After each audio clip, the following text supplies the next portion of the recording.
Assalamualaikum warahmatullahi wabarakatuh. Alhamdulillahirabbil alamin. Alhamdulillah ni'matu wassalam wa hasan. Sallallahu alaihi wa alihi wa sahbihi ala sayyidina Muhammadin wa ala alihi wa sahbihi wa sallam.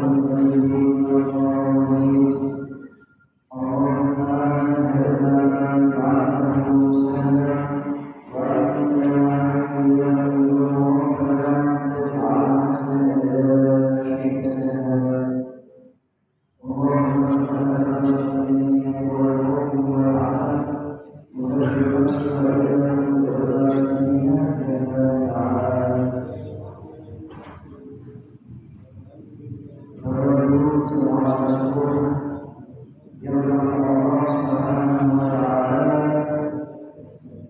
disyukur kita kepada Allah Subhanahu wa Ta'ala yang telah memberikan kita kesehatan dan juga kenikmatan yang lainnya.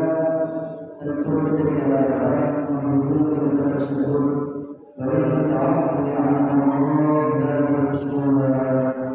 Apabila kita menghitung nikmat Allah Subhanahu wa Ta'ala, satu pun dari nikmat Allah tentu kita tidak dapat menghitungnya. Maka dari itu kita perlu bersyukur kepada Allah Subhanahu wa Ta'ala atas apa yang beliau yang Allah Subhanahu wa Ta'ala berikan kepada kita dengan cepat. Alhamdulillahirabbil alamin. Itu syukur yang sunnah, dan syukur yang wajib itu dengan tidak menggunakan anggota badan kita untuk bermaksiat kepada Allah Subhanahu wa Ta'ala. Salat Allah tetap tercurah kepada Nabi kita Muhammad sallallahu alaihi wasallam. Dia adalah zaman syahid syafa'ah. Semoga kita semua tergolong beliau yang baik di dunia dan akhirat, mendapatkan syafaatnya. Allahumma amin ya rabbal alamin.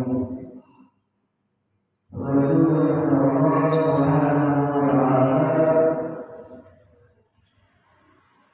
terkadang ada hal yang sebenarnya itu sangat baik yang sebenarnya kita lakukan, kadang kita lupakan hal tersebut, yakni suatu kebiasaan yang itu adalah membaca Bismillahirrahmanirrahim ketika akan melakukan segala sesuatu kebaikan.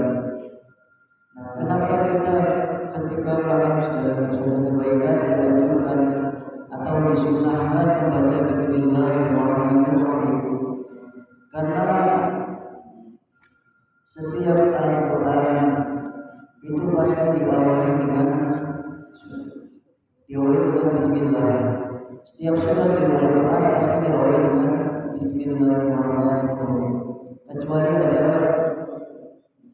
satu surat yang tidak diawali dengan Bismillahirrahmanirrahim, surat At-Taubah atau Al-Baqarah. Itu tidak diawali dengan Bismillah. Namun semua surat pasti diawali dengan Bismillahirrahmanirrahim.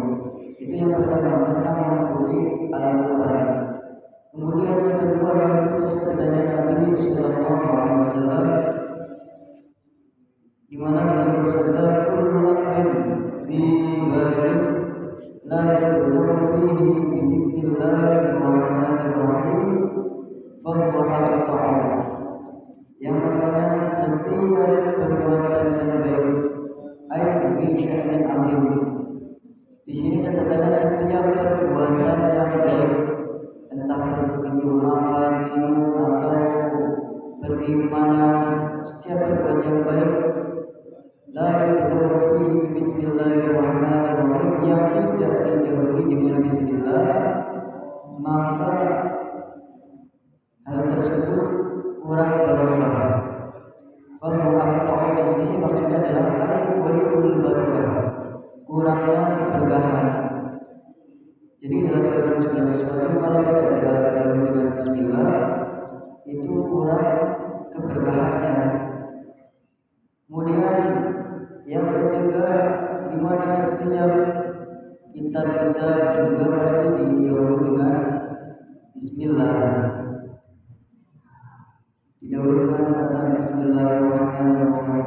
Al-Quran didahului dengan Bismillah. Dan kitab juga didahului dengan Bismillah. Kemudian hadis Nabi Muhammad SAW juga berkata bahwasanya kalau setiap perbuatan tidak didahului dengan Bismillah maka kurang barokah. Barokahnya kurang. Misalkan kita mau makan, kalau kita tidak didahului dengan Bismillah maka juga kurang barokah. Makan Bismillah, kemudian mau minum Bismillah, kemudian mau pergi Bismillah, mau ke pasar Bismillah, mau bekerja Bismillah, mau tidur pun Bismillah. Intinya setiap segala sesuatu yang baik didahului dengan Bismillah, maka mendapat keberkahan. Keberkahan adalah tazayyudul khair atau bertambahnya suatu kebaikan. Apalagi di bulan mulia ini kita melakukan sesuatu dengan Bismillah, itu tentu akan sangat baik sekali, akan bertambah kebaikan-kebaikan kita. Jadi dengan melakukan Bismillah, insya Allah akan dimudahkan untuk melakukan kebaikan. Namun catatan di sini, baca Bismillah tentu dapat pahala, tapi dalam hal yang baik. Ideal sebenarnya kalau melakukan sesuatu yang baik, misalkan mau mencuri, kemudian baca Bismillah. Nah ini malah mencuri kan hukumnya haram, kemudian baca Bismillah. Baca Bismillah juga haram kalau mau mencuri baca Bismillah. Kemudian misalkan merokok itu kan hukumnya makruh. Ketika merokok kan hukumnya makruh, tapi kalau merokok baca Bismillah juga makruh. Jadi catatan di sini baca Bismillah itu Bismillah melakukan segala sesuatu yang baik-baik. Melakukan segala sesuatu yang baik diawali dengan Bismillah. Bismillah, Bismillah. Intinya catatan di sini segala sesuatu yang baik atau sesuatu yang baik dengan dibaca Bismillah maka tentu akan bernilai ibadah. Meskipun hal itu sebenarnya ringan di lidah, di lisan itu diucapkan sebenarnya ringan, cuma berat untuk dilakukan.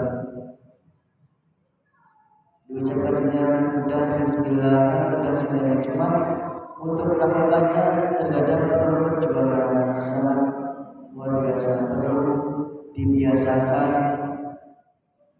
Setiap harinya perlu ada yang mengingatkan, perlu dibiasakan. Kalau tidak dibiasakan memang susah, memang berat. Makanya dalam melakukan sesuatu biar mudah itu kita sedikit-sedikit membiasakan hal-hal yang sangat baik ini. Memang sebenarnya hal sepele, cuma terkadang kita lupa untuk melakukannya. Padahal ini adalah sangat baik sekali dan malah menambahkan keberkahan dalam segala hal. Para ulama itu juga ketika melakukan sesuatu pasti diawali dengan Bismillah, karena saking banyaknya, saking bagusnya, yang merupakan dalam Al-Quran juga pasti diawali dengan Bismillahirrahmanirrahim.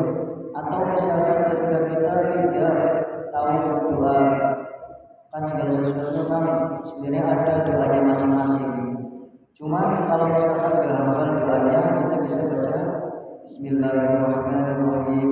Atau misalkan mau makan kemudian sahur, misalkan lupa baca Bismillah, maka di tengah-tengah sahur atau di tengah-tengah makan, ketika kita lupa baca Bismillah, boleh di tengah-tengah makan kemudian baca Bismillah, cuma ketika di tengah-tengah bacanya bukan Bismillahirrahmanirrahim tapi Bismillahirrahmanirrahim wa akhirih. Ya, karena pas awal lama di tengah-tengah, kemudian ingat baca Bismillahnya dan Bismillahirrahmanirrahim wa akhirih. Itu fadilahnya sangat luar biasa sekali dengan baca Bismillah, menambah keberkahan kita dimudahkan melakukan kebaikan. Karena ketika kita Bismillah mengucapkan mengenal Allah Subhanahu wa taala, asma Allah, lafaz Allah itu kan disebut, artinya kita berzikir pada Allah Subhanahu wa taala, dan yang menciptakan alam ini dan yang menciptakan semua alam yang tidak serupa dengan makhluknya, adanya Allah tanpa berdebat, tanpa raba, dan tidak butuh pada segala makhluknya, yang menciptakan segala sesuatu, dan Allah Subhanahu wa taala itu tidak butuh segala sesuatu. Kita yang butuh pada Allah Subhanahu wa taala. Itu termasuk Bismillah, juga termasuk zikir. Karena dengan kita sering berzikir, Allah